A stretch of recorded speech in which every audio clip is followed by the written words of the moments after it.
Cellular network camera for biological research. The team members are Eric Kahn, Ryan Ewing, David Kahn, and Young Kahn. Thank you, Wayne. Hello, everyone.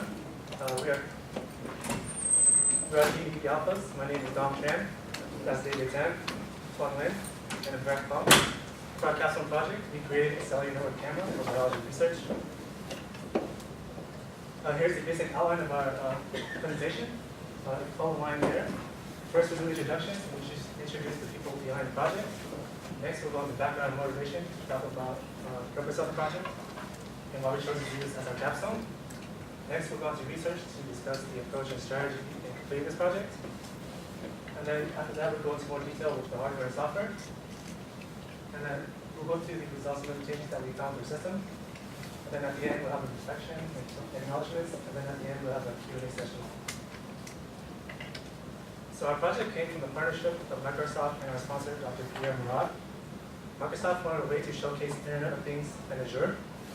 For those of you that are not familiar with the two, Internet of Things in short is the idea of having objects in our everyday life have internet connectivity to receive and send data. It is similar to our smartphones, but at a very basic level. Azure is their cloud computing service where you can build any program and have it run entirely on the internet. Azure would be the place where those everyday objects would send their data to. If you pair Internet of Things and Azure with a little bit of imagination, it can become a very powerful tool. As I mentioned earlier, Microsoft wanted a way to show off these services, so they came up with an idea for our project. Their idea was to create a quadcopter equipped with a camera to collect data, and then have a device running the Internet of Things to transfer that data to Azure and analyze it all in real time. To apply this system to the real world, they decided that it would be used to study the behavior of crows around the Boston campus. What was just described was our capstone project and its purpose. To take on this project, we collaborated with the mechanical engineering team. Their responsibility was to create the quadcopter while we were responsible for creating a device that would transmit and analyze the data. So why do we want to use this as our capstone? As electrical engineering students, we were excited to apply our knowledge to a real scenario and create something practical. Internet of Things was fairly new, so a project like this has rarely been done before. The thought of creating something so new is exciting, and that was the reason why we chose this as our capstone. Another reason that motivated us was that by doing this project, we would have created an entirely new way for biologists to study, observe, and collect data on crows. What makes this project exciting is that it doesn't just have to be crows. It can be redesigned for any other animal, or for any other purpose even. A device that has the ability to transmit and analyze data can be used in so many ways. By completing this project, we would have created the basis for many other interesting projects. Here's a quote by Neil Tyson that describes well the reasoning behind we chose this project. It says, "Doing what has never been done before is intellectually seductive, whether or not we deem it practical." So to successfully create our device, we need to demonstrate that it could perform certain objectives. The first was to capture and store images from a camera on a quadcopter using a microprocessor, either located on the ground or on the quadcopter. The second was to establish a connection between microprocessor and Azure via a cell phone network. The third was to upload images from the microprocessor and store it inside Microsoft Azure. And the last one was to perform rudimentary image analysis on Azure. So what I mean by rudimentary image analysis is that we decided that we would detect crows in the images that we capture. This diagram on the right here demonstrates well the basic concept of the whole system. So here we have a quadcopter flying around looking at crows, and then while that's happening, the microprocessor is capturing those images, sending it to Azure, and then on Azure is a program that will analyze the images, and then while that's happening, a user can log on to Azure and view those images. So to begin our project, we used a layered approach, meaning that before we even started on the software, we had to determine which hardware components we were going to use. So that way we wouldn't constantly waste our time changing our code. So in the midst of all this, if we had time, we would assist the mechanical engineering team in building the quadcopter. We kind of had our work cut out for us when choosing the hardware components because the mechanical engineering team had already decided what they were going to use for the first person view system. So we saved on costs and we built our system around the GoPro camera, transmitter, and receiver that they chose. Also, with this project coming from Microsoft, we had to use software such as Azure and Internet of Things. Therefore, we had to choose components that were compatible with them. Now I'm going to talk about the hardware. Thank you, John. Hello everyone, my name is Tuan Nguyen, and I'll get started on the hardware development process. Here we have the basic diagram of our entire system. As Don mentioned, we use a microprocessor, and in this case a Raspberry Pi Model 2B. At the time we started the project, Microsoft has only 2 microprocessors that were compatible with Windows IoT, Arduino and Raspberry Pi. We ultimately chose the Raspberry Pi over the Arduino because Raspberry Pi offered a higher processing speed for images and video. So the basic theory of operation started with GoPro Hero 4 and transmitter. Both of these components will be on the quadcopter. The GoPro Hero 4 has a USB-B port, which will be used to connect to the transmitter. The transmitter converts data to analog and sends them down to our receiver on the ground. The receiver on the ground now has analog data. That's why we need an analog to digital converter. That's what the in-video interception device is. So the video interception device has RCA cable for input and USB for output. We will plug the USB into the Raspberry Pi. We experienced disconnection between these 2 devices because the Raspberry Pi USB port only supply enough power for certain devices up to 600 milliamps. That's why we need a high power USB hub in order to connect all USB devices to our microprocessor. In terms of cellular network, we have 2 options. Option 1 would be using a Wi-Fi dongle to indirectly connect to a cell tower. So we would use a Wi-Fi to connect our microprocessor to a mobile hotspot on your cell phone. The second option would be using a 3G modem to directly connect to a cell tower. So additionally, we implemented 2 voltage regulators in our system in terms of input voltages between 6 to 30 volts. The power source for our entire system will be a portable battery pack, which was provided by the mechanical engineering team. Next, we have all the hardware components fitting inside the enclosure. Here is the female DC power jack, where we put input that powers. These the voltage regulator will step down the voltage between 6 to 30 volts down to 5 volts to the Raspberry Pi and the powered USB hub. Here you can see the Wi-Fi dongle and video interception device connected through USB ports. So obviously, when you start experimenting with new technology, we're going to run into some challenges. Currently, Microsoft has a limited list of hardware components that are compatible with their Windows IoT, and the GoPro is not one of them. Fortunately, we found the video interception device, which allows us to transfer all the images and video to the SD card on our microprocessor. Otherwise, we would have to use a micro HD webcam instead. Micro HD webcam. Currently, Microsoft does not have any 3G modem that's compatible with Windows IoT. That's why we use a miniature Wi-Fi module to connect to a mobile hotspot. So in the future, we'll be able to use a 3G modem if they have a device that's compatible. But also, we need a high uploading speed for the internet in order to transfer the images and video onto their Microsoft Azure cloud. Finally, we have our enclosure. Our team designed the enclosure using SolidWorks with the help of a mechanical engineering student. At first, the first version had errors in fitting all the hardware components together. We did a few iterations before we came up with the final version of the enclosure. Next, I'll hand it over to David and Barak to discuss the software side of the project. My name is David Tan, and along with Barak, we're going to be covering the software side of our capstone. So to begin with, before we write any software, it's important that we have a framework so that we're able to design, implement, and test our software. For our particular purposes, we chose something called Scrum, which is kind of like this diagram. This covers the entire process. What Scrum is an iterative, it's an agile way to manage a project. In other words, an iterative process. So you write the code over and over again until it's finally perfected. And so you can start with Scrum with the product backlog. And what that is that it's a set of tasks that needs to be accomplished in order for the software to be deemed acceptable by the customer. And so for our product backlog, we have take pictures with the video interception device, upload to the Azure. Using OpenCV or Open Computer Vision, we're gonna use that with Visual Studio. Fourth, we're gonna process the images using OpenCV. And the fifth thing, we're gonna upload our application to the Azure Cloud Computing Service.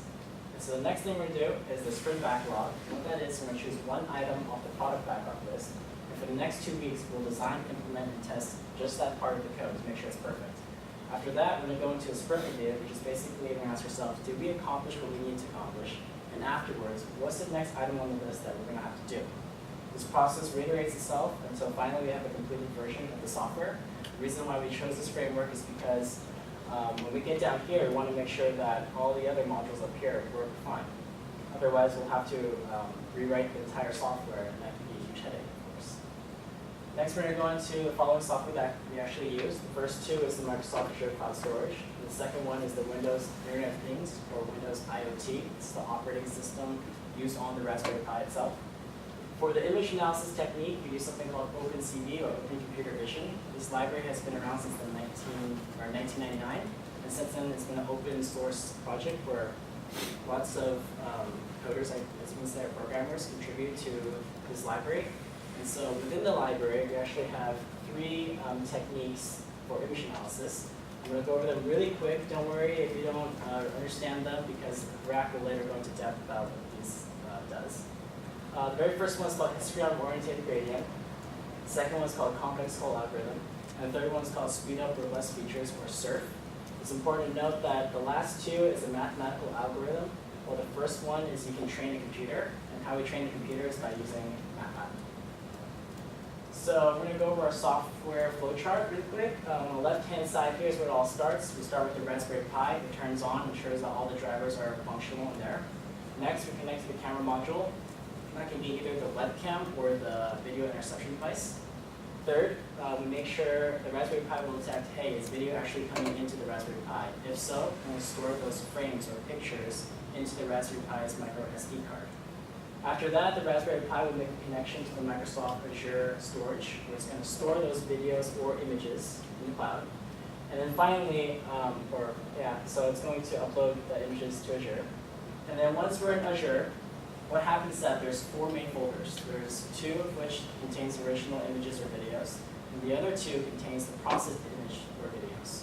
And so what Azure does is that it senses whether there are new pictures or new videos, and once that's detected, it uses cloud computing technology to automatically process those videos or pictures, and then store them back onto the cloud automatically.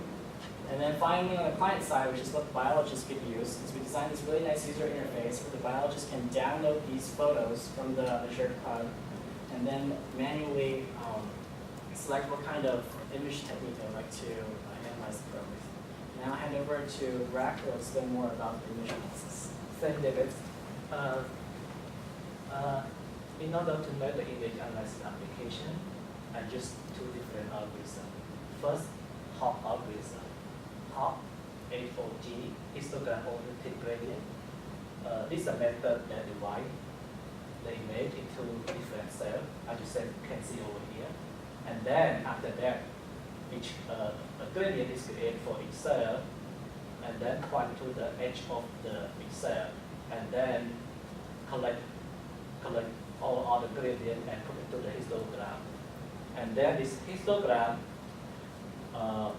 we create the histogram is created, and then create a file which is the XML file, and we create an XML file, and then this XML file is time we take the image or object in the image, we always refer to the XML file, so that it gather all the point of interest, and then if it's set similar to the threshold, it will detect the object. This is the hop techniques. And for the visual algorithm, it is the data that I collect from using edge detection or candy detection in the library. And in order to use the visual algorithm, first I choose the lowest coordinate, which is the point P. I represent this one as point P, and draw from this point to another until in counterclockwise direction until it reaches the original point. This is the result of our control algorithm and pop algorithm. We found that these two techniques have similar accuracy. The speed is very similar. The first one about 5 to 10 seconds, and the second one, conventional algorithm, is about 2 seconds. And we choose conventional algorithm because of the speed, and it is very compatible with the virtual machine. And this is the application interface that I create using Windows Form. I use C# to write this code, and this is this image over here is the result of the image of the code that I detect from using conventional algorithm. It's very nicely because we use mathematically approach to detect this scroll, and this is the number of the scroll, which is 4. And beside this interface, you can use the conventional algorithm or sub-detection algorithm to detect scroll manually. And you can save this one in Azure by yourself. Okay. After we finish the image analysis application, we accomplish 4 important things. First, we can capture the image and store it from the GoPro to the Raspberry Pi, and the Raspberry Pi to Microsoft Azure, and then we do image analysis application by itself.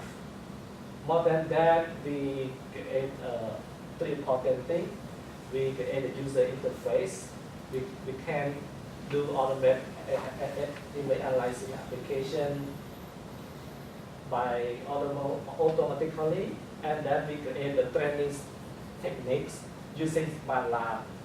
So for the conventional algorithm techniques, David will talk about it. Thank you. All right, so how did our system perform when we actually took a picture? And so this is kind of like the picture we took with our entire system. And so here's a picture of a crow, and the crow is outlined in blue. It's kind of hard to see, but that means that our system did in fact detect the crow. And so this picture right here is going to be a 1 to 48 crow to picture ratio. What that means is that approximately in this picture we're able to fit 48 random crows everywhere, and our system will have a 50% detection rate. At a 1 to 24 crow to picture ratio, we have a 75% detection rate. And a 1 to 6 crow to picture ratio, we have a 95% detection rate. Or in other words, the larger the crow in the picture, the easier our system can actually detect the crow. These statistics were also kind of taken from, we actually took 20 pictures of 1 to 48 and 1 to 24 and 1 to 6. And so these are the averages of the 20 pictures. So next we're going to go into the limitations. I'll first recap the hardware limitations, and then we'll go more into the software ones. First off, the 3G modem is not compatible with the Windows IoT. It's not listed supported hardware. Secondly, we try to solve that using our cell phone hotspot, but unfortunately with our cell phones we have a really fast download speed, but not really fast upload speed. And this is for all carriers because you don't really need to upload to your phone. So there was an issue with that. Secondly, the Raspberry Pi's GPU was not fast enough. It wasn't able to render the frames enough. And so sometimes it would be drop frames, and drop frames can be like a blue screen or black screen. Same as the video interception device that we found. Sometimes we found like within 5 or 10 minutes, we think it's because of heat, it got too hot, and so there'd be also drop frames as well. So the Raspberry Pi's GPU and video interception device really hindered the photo quality as well as reliability. Next, for the image analysis, sometimes we would get false positives, as well as if our sensor was kind of like looking over there at a crow, it probably would not be able to detect the crow. The crow has to be fairly large, so within this room.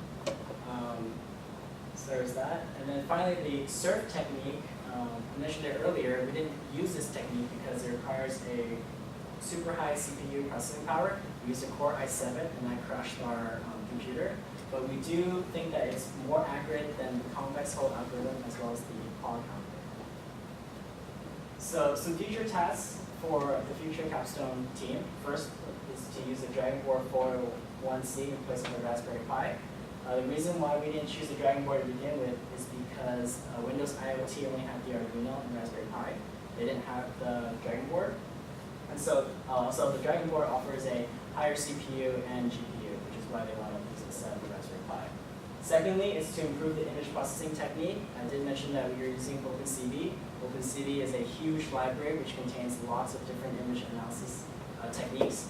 We've only explored about 8 of them, but we chose 2, which is convex hull as well as log. But there are plenty other ones that maybe a computer science major can actually dig into and refine the process. Third and fourth kind of relate to each other in that mechanical engineering team was unable to build a quadcopter for us to test on. In the end, we tried building our own quadcopter, but we ran out of time to actually test the system. We did actually get to fly the quadcopter with their system, but we didn't get to actually take pictures while the quadcopter was flying around. So it'd be nice for the quadcopter to fly around and take pictures of the curves and see how our system actually performed. Next, we're going to go into what we've learned, what advice we can offer to future capstone teams, as well as how we can improve the capstone program. First off, it was really great that we were able to apply our EE knowledge to a real-world engineering scenario. That was a lot of fun. Secondly, we learned to work with other disciplines. We learned to really work closely with the mechanical engineering team to get the quadcopter working, as well as designing our box. The third one is that we took risks, and that the first one was a video interception device, which worked successfully for us, and the second was the 3G modem, which unfortunately did not work for us. That's real life, sometimes that happens. Some advice to future capstone team is to start early to build up that momentum, and then also maintain constant communication with everyone involved. And then last but not least, the most important one is to stay organized. We use a software program called Slack, slack.com, and it's a great place for you to organize your files and your chat history, and just keep a history of like your entire group work. And then finally, we'd like to say that for future capstone teams, more EE teams should work with non-other EE capstone teams. For us, we got a great opportunity to work with a mechanical engineering team, so that was a lot of fun. And so last, we'd like to do our acknowledgements. We'd like to first thank Dr. Arnold Berger for allowing us to participate in the capstone program. Second one is Dr. Pierre Murad, our industrial sponsor, for providing us this idea as well as sponsoring us. Special thanks to Wayne Gamira for keeping us track every week, for finishing the capstone projects, as well as why we're here today, right now. Prasantha, our Microsoft contact, for giving us crucial hardware components to make our capstone a success. Finally, Justoni and John, 2 mechanical engineering students who we worked closely, who helped us design the box as well as track in the quad copy. Thank you.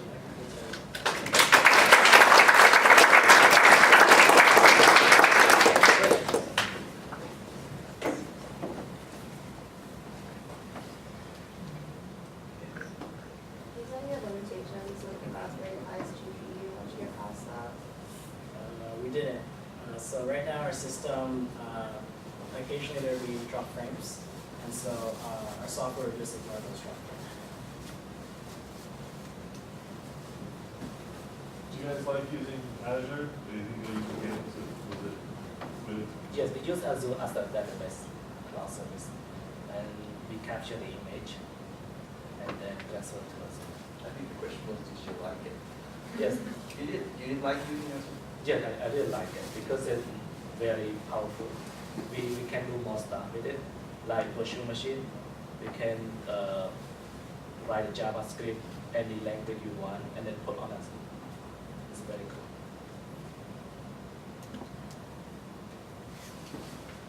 Okay. Well, I got time to ask my question then, which is, what did you learn on this project that you wouldn't have learned in class?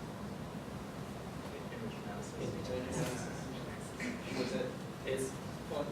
It's very, very difficult because I have to test like 10 algorithms, and those of them is not much, and then I think the D3 is the best now in the market. Yeah, because unlike facial recognition, Yeah. it's been done before. Detecting animals is different. I'm sorry. If you actually had it on the platform to work and it's flying, would it be able to detect the crows as they're moving? Question.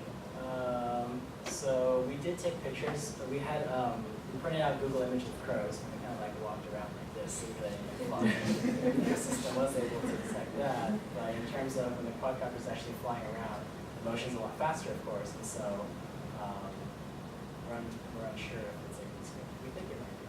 Yeah, the software should be able to detect even when the crow is flying or it's just walking on the ground or whatever. It should be able to detect if the image is clear enough. I think that's really issue, it's blurred image, that's really hard for. So what's your question?